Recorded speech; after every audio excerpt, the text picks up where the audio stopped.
Hola, benvingudes i benvinguts a Citron Sifon. El vídeo d'avui està inspirat en la lectura La risa, la mejor medicina, el poder curativo del humor y la felicidad. És un llibre d'un autor que es diu Robert Holden, que és un psicòleg anglès que ha fundat una clínica del riure per concentrar-se en tots els avantatges que té riure per la salut. És un llibre que es va escriure originalment el 1993 en anglès, però aquesta és la versió en castellà de l'any 1999. Bé, d'entrada, si ens posem més acadèmics, la definició de riure seria el moviment, fer el moviment peculiar dels músculs de la cara, sobretot de la boca, ordinàriament acompanyats d'un so explosiu de pit i gola, amb què se sol manifestar una alegria viva i sobtada.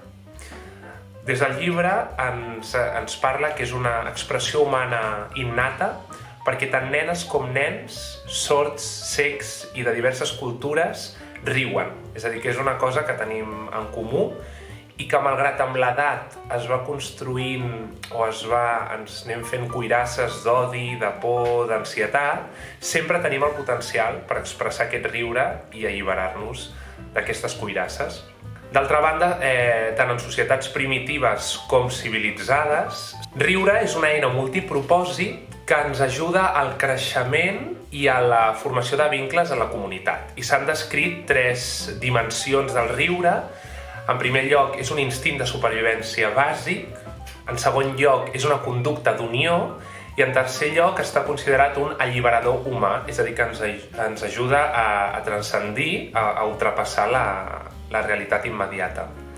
Les grans tradicions espirituals, també en origen, tenen totes un evangeli de l'alegria, i tant jueus com musulmans, com cristians, l'hinduisme i el budisme també contemplen aquest missatge d'alegria que és comú en totes elles i que, per tant, aquestes grans tradicions també s'han sumat al carro, no? de captar aquesta essència i fer-la present en els seus ensenyaments. Llavors, quins avantatges té riure? D'entrada ens trobem que estimula la part dreta del cervell, que és la que s'associa a la generació d'idees, a la creativitat i al pensament lateral. També ens ajuda a veure el costat positiu de les coses, ens ajuda a ser més optimistes i alhora fomenta la paciència, amb la qual cosa desenvolupem la tolerància envers nosaltres mateixos i envers els altres. També ens ajuda a acceptar-nos tal com som i ens connecta amb el present, de manera que ajuda a dissoldre les preocupacions, perquè normalment ens produeix angoixa un futur incert que ens fa por o un aferrament al passat. I el riure, el fet de connectar-nos amb el moment present, expandeix aquest present de manera que puguem assaborir el moment actual i despreocupar-nos una mica d'aquest passat i aquest futur que solen oprimir-nos. El doctor William Fry Jr. va dedicar 30 anys a la investigació de les propietats terapèutiques del riure i ell ho defineix com una experiència orgànica total en la qual intervenen els sistemes digestiu, muscular, cerebral, és a dir, tot l'organisme està involucrat. I ell fa com 2 fases. Una primera fase d'estimulació de la salut i una segona fase de relaxació profunda, perquè molts dels avantatges del riure tenen a veure amb que després d'haver rigut, que ja fas tota una activació muscular, es produeix una relaxació profunda acompanyada d'una respiració també més profunda del que és habitual, i això és el que activa tots els mecanismes de relaxació i autocuració de l'organisme. En aquest sentit, Leslie Gibson incorpora a Florida, a un hospital de Florida dels Estats Units, el que es diu el carretó del riure, que consisteix en un carro ple de llibres còmics, dibuixos animats, disfresses, que el que pretén és fer més agradable l'estada de les persones hospitalitzades per tal que es recuperin més de pressa. Hi ha una infermera que es diu Karin Buxton, que encara ho porta un pas més enllà i el que idea són directament habitacions amb aquest mateix propòsit de fomentar el riure i l'esbarjo. I això ens porta a una reflexió important, penso, pel que fa als professionals de la salut, que d'alguna manera la millor garantia que els pacients aconsegueixin aquesta felicitat, la salut i la plenitud és que els mateixos professionals sanitaris puguin gaudir d'aquesta salut, felicitat i plenitud, amb la qual cosa val la pena reflexionar sobre com es podrien millorar les condicions del professional sanitari per tal que tothom en sortís beneficiat.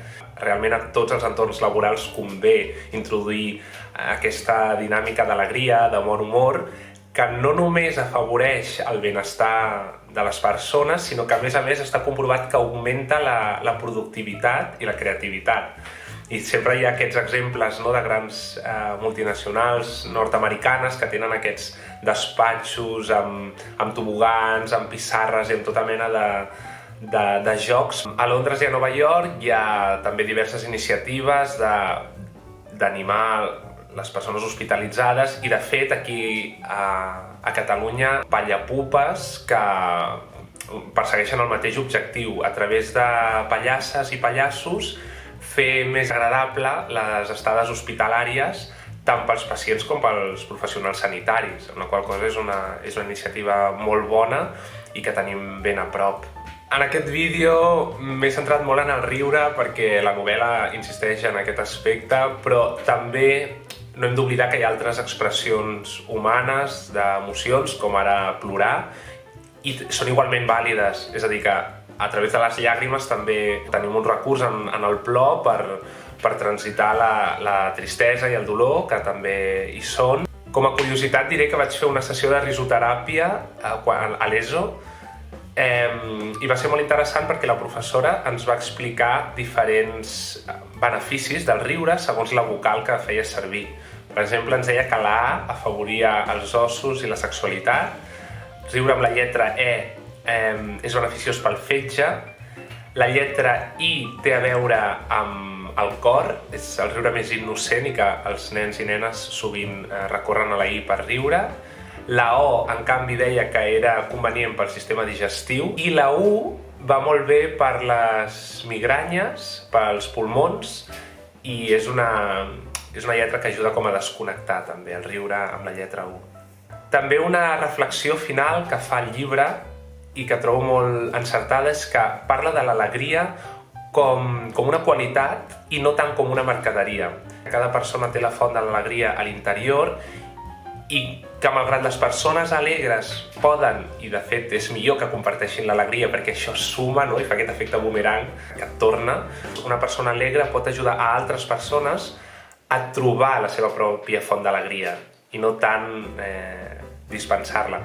En definitiva, que us animo que vosaltres també busqueu les vostres fonts d'alegria, que també poden ser a través de les aficions, d'estar en contacte amb les amistats, i això, estimular el riure, fins i tot a voluntat, no esperar que alguna cosa et faci riure, sinó que buscar deliberadament aquelles coses que et fan riure, perquè el benestar, la felicitat i el sentiment d'unió amb les teves persones properes doncs pugi com l'escuma.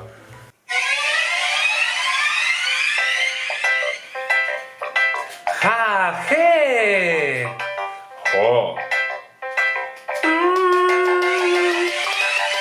Sempre que tu vulguis riure i riure de valent, ho pots fer sense vergonya, ja no cal consentiment. Riure t'obre perspectives i un nou coneixement. Ara ets més optimista i connectes amb la gent. La tieta, la germana, la cosina i el veí alliberen endorfines quan fan ha-ha-he-he-hi. Quan et gires no t'ho esperes, t'expliquen un acudit. Si has rigut un parell d'hores dormiràs i aquesta nit ha-ha-he-he-hi. Riure amb les vocals té beneficis, ha-ha-ho-ho-ho-ho. Riure és bo pels altres i sa per tu. Sempre que tu vulguis riure, riure de valent. Ho pots fer sense vergonya, ja no cal consentiment. Riure t'obre perspectives i un nou coneixement. Ara ets més optimista i connectes amb la gent. La tieta, la germana, la cosina i el veí alliberen endorfines quan fan ha-ha-he-he-hi. Quan et gires no t'ho esperes, t'expliquen un acudit. Si has rigut un parell d'hores dormiràs i aquesta nit ha, ha, ha, he, he, he. Ho, ho, ho, ho, ho, ho. Woo!